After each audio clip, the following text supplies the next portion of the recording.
Welcome to பாப்பி சமையல். இன்றைக்கி நம்ம பண்ண போகிறது புதினா ரசம். அதுக்கு தேவையான பொருட்கள்: புதினா எடுத்து வச்சுருக்கேன், அப்புறம் தக்காளி 2 தக்காளி, கொஞ்சம் புளியும் வேக வச்சுருக்கேன், மஞ்சத்தூள், உப்பு, அப்புறம் அரைக்கிறதுக்கு மிளகு, ஜீரகம், மல்லி, கொஞ்சம் பருப்பு, பெருங்காயம், பூண்டு, ஒரு பச்சை மிளகாய், கொத்தமல்லி, கருவேப்பிலை. இதெல்லாம் வறுத்துக்கலாம். ஃபஸ்ட்டு பருப்பு போட்டுக்குங்க.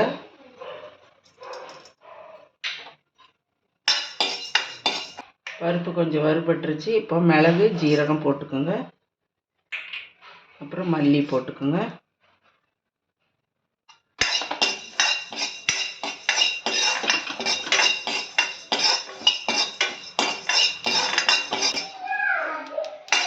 போட்டு இதை ஆறுனதும் அரைச்சிக்குங்க.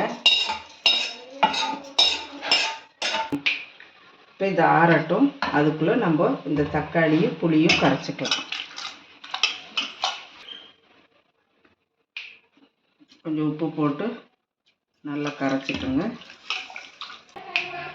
இப்போ இந்த கரைச்சிட்டு இந்த சக்கையெல்லாம் எடுத்துடலாம். இப்போ நல்லா கொத்தமல்லி தழை போட்டு கரைச்சாச்சு. இதை வச்சுருங்க. இப்போ இது நம்ம அரைச்சிக்கலாம். இதில் பூண்டு போட்டு அரைச்சிக்கோங்க.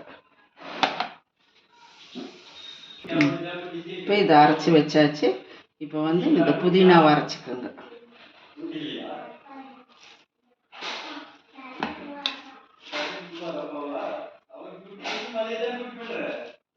இது இப்போ அரைச்சாச்சு. இதை வடிகட்டிக்கிங்க.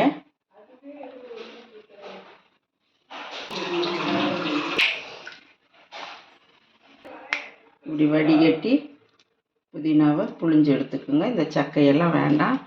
இப்போ இந்த கரைச்சி வச்ச தக்காளி புளியில் ஊற்றிடுங்க. இதுலேயே ஒரு பச்சை மிளகா போட்டுக்குங்க.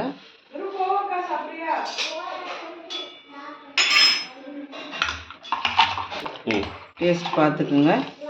உப்பு எல்லாம் தேவையா என்னன்னு. எண்ணெய் ஊற்றி சட்டி வச்சு எண்ணெய் ஊற்றிருக்கேன். இப்போ நம்ம ரசத்தை தாளித்து விட்டுறலாம். கொஞ்சமாக கடுகு போட்டுக்கோங்க. கடுகு வெடிச்சிருச்சு. இப்போ நம்ம அரைச்சதை போடுங்க. கொஞ்சம் எண்ணெயில் வதக்கிட்டு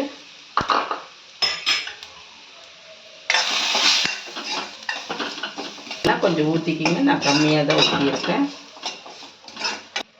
இப்போ கொஞ்சம் கருவேப்பிலை போடுங்க. பெருங்காயத்தூள் போடுங்க. இப்போ கரைச்சி வச்சதெல்லாம் ஊற்றிடுங்க.